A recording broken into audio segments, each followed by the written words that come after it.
Fala galera, estamos de volta agora para, quem sabe, a nossa última etapa dessa aula de petição inicial. Vou tentar fazer ela dentro desses 15 minutos que nos restam. Eu vou aqui só colocar o relógio para tocar os 15 minutos, então vamos lá. A gente viu aqui até essa possibilidade de requerimento de medidas liminares, tutelas antecipadas nas ações de posse velha, né? Que a gente não vai utilizar o procedimento especial, então vamos passar para adiante que no procedimento especial, essa alienação possessória tem restrições de cognição, você não pode discutir propriedade e tal, mas o próprio CPC ele dá algumas possibilidades de acumulação de pedidos. Então, dentro dessa possessória, você pode pedir perdas e danos para eventuais danos e ressarcimentos necessários para a União em virtude da posse, da perda da posse. Combinação de pena em caso de nova turbação ou esbulho. É interessante que, se eventualmente isso cai, vocês coloquem e digam: olha, a gente precisa que seja estabelecida uma combinação de pena para que eventualmente aquela pessoa que fez o esbulho não faça novamente, né? E desfazimento de construção ou plantação feita em detrimento da posse. São três pedidos que podem ser acumulados juntamente com a reintegração ou manutenção de posse, certo? Aí eu coloquei só alguns contextos em que pode ser cobrado as possessórias. Eu já mencionei isso mais ou menos lá na frente, mas eu vou especificar aqui. Desocupação de imóveis funcionais por servidores que ocupavam cargos comissionados e não mais ocupam, os servidores que aposentaram-se, ou seja, na ativa eles tinham direito a imóvel funcional, mas agora aposentados não mais. Utilização de imóveis para fins diversos. Isso houve um caso clássico aqui em Brasília no ano passado, um servidor que utilizava o seu imóvel para guardar queijos de uma fábrica que ele tinha. Ele era representante de venda de queijo e estocava os queijos no apartamento dele lá, funcional. Então, esse é um caso também que se pode ajuizar a possessória por uso irregular. Greve, como eu já disse, ocupação de órgãos públicos por servidores grevistas e movimentos sociais em geral, MST, indígenas, etc. Aqui é um ponto que surgiu uma dúvida em relação à possibilidade, a quem indicar no polo passivo quando não houver a possibilidade de identificação de um líder ou de um movimento organizado, etc. Então vocês vão indicar no polo passivo genericamente, pessoas que ocupam o prédio de determinado órgão público ou pessoas que fazem parte de determinada organização social, MST e eu sou movimentos indígenas, enfim. Se você não tiver os elementos, mas isso eu tenho certeza que a questão vai indicar se por acaso cair. É só um detalhezinho prático, tá? Bom, então aí aqui a gente passa para o nosso modelinho que eu pretendo encerrar a nossa aula aqui nesse modelo. Então, vamos para o primeiro elemento do artigo 282, que é o endereçamento, que está lá no espelho de 2009.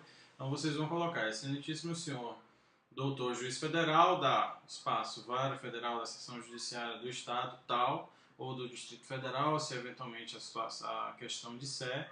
Aí vocês precisam avaliar. Na prova de 2009 houve como elemento de cobrança a identificação da competência territorial que era no DF. Pode ser que isso seja cobrado de novo ou pode ser que não. Então, sempre atenção aos fatos. Se a questão disser, vocês colocam. Se a questão não disser, vocês deixam em branco. Aqui eu coloquei só uma observação. Vocês devem atentar para as variações. Ministro de Estado, ministro da STJ, ministro-presidente do Supremo, desembargador federal, etc. A depender dessa competência estabelecida, certo? Aí vocês vão colocar: União, pessoa jurídica de direito público interno, representado na forma da Lei Complementar 103/93, que é a nossa lei orgânica, vem respeitosamente perante Vossa Excelência com fulcro nos artigos tais propor. Aí, com fulcro em quais artigos? A depender do caso, vocês vão fundamentar num procedimento especial, na Lei de Ação Civil Pública, na Lei 8429 de improbidade ou no próprio rito ordinário. Há uma confusão em relação a essa questão de rito ordinário, rito de ação civil pública e rito de improbidade, porque todas essas leis elas remetem ao CPC. Então elas têm especificidades que devem ser cumpridas, mas elas remetem ao rito ordinário do CPC. Por isso que no espelho ele colocou lá rito ordinário com as devidas adaptações aos ritos da Lei 7347 e da Lei 8429, que são as leis de ação civil pública e de improbidade administrativa, respectivamente, certo? Aí vocês vão colocar, com base nos artigos tais, a depender da fundamentação,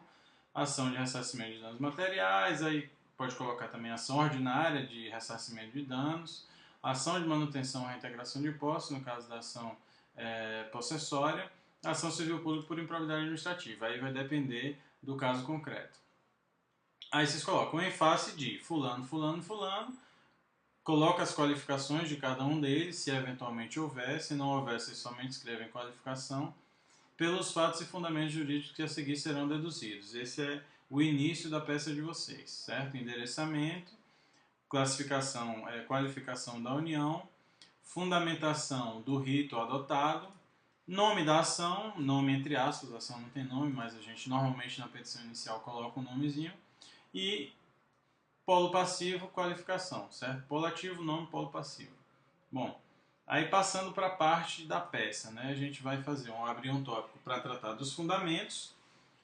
Aí você vai colocar, trata-se de ação em que se discute o cometimento de atos ilícitos por servidor público, ou trata-se de ação de reintegração de posse, por movimento grevista, etc, etc. Tá? Então você vai fazer um relato dos fatos, também não vai utilizar muitas linhas para isso, mas se faz esse relato e vê o que é que... E não usa muitas linhas, porque vocês podem precisar no final.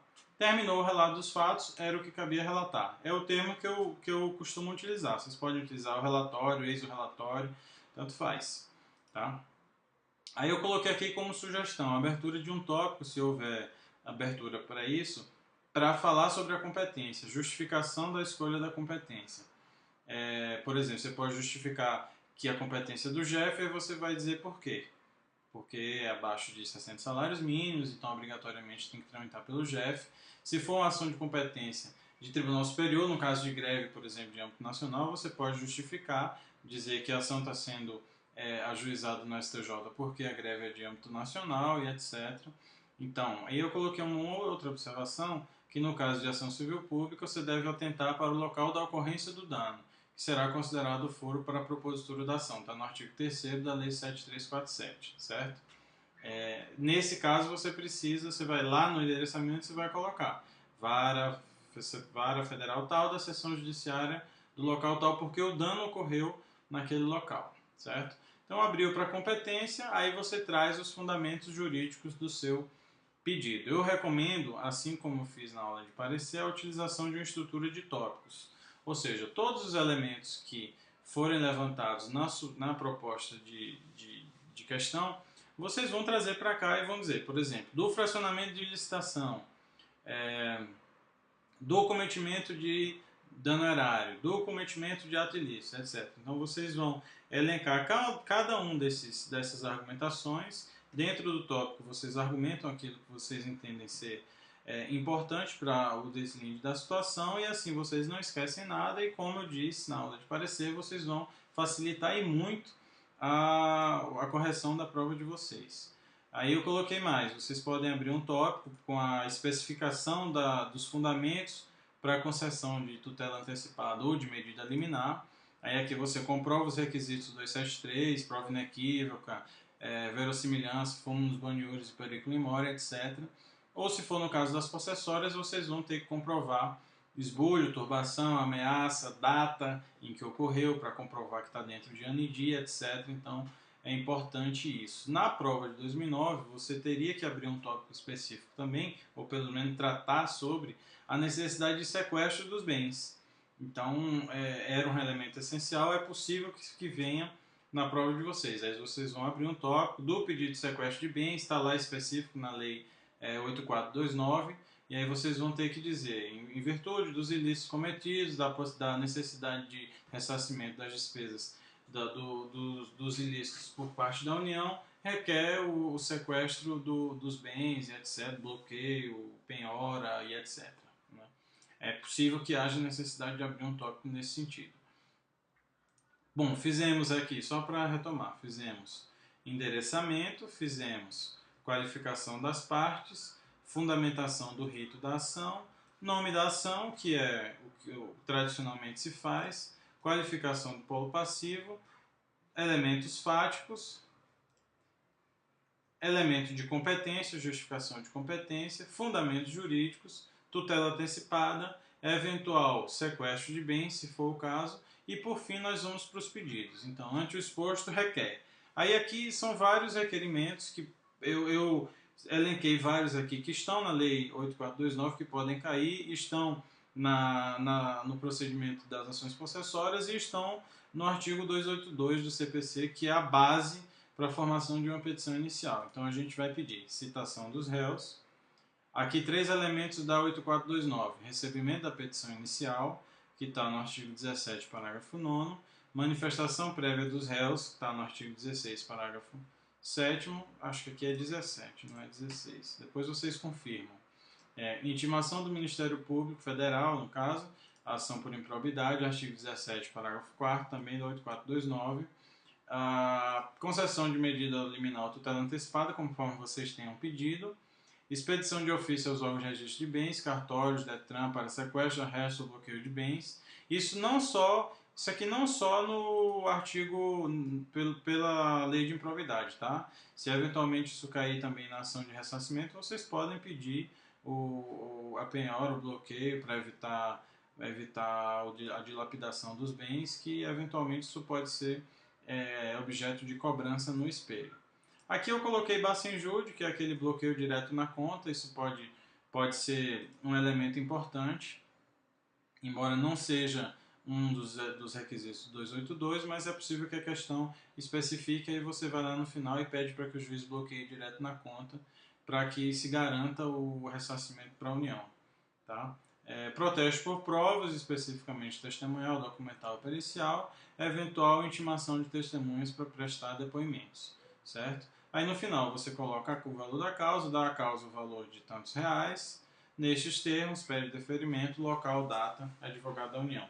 Identifiquem isso daqui, como eu falei também na aula de parecer, pode ser que eles indiquem alguma coisa para vocês assinarem, certamente identificarão, determinarão que vocês assinem como advogado da União, então não precisa colocar matrícula, AB, aquilo tudo que eu já falei na aula de parecer.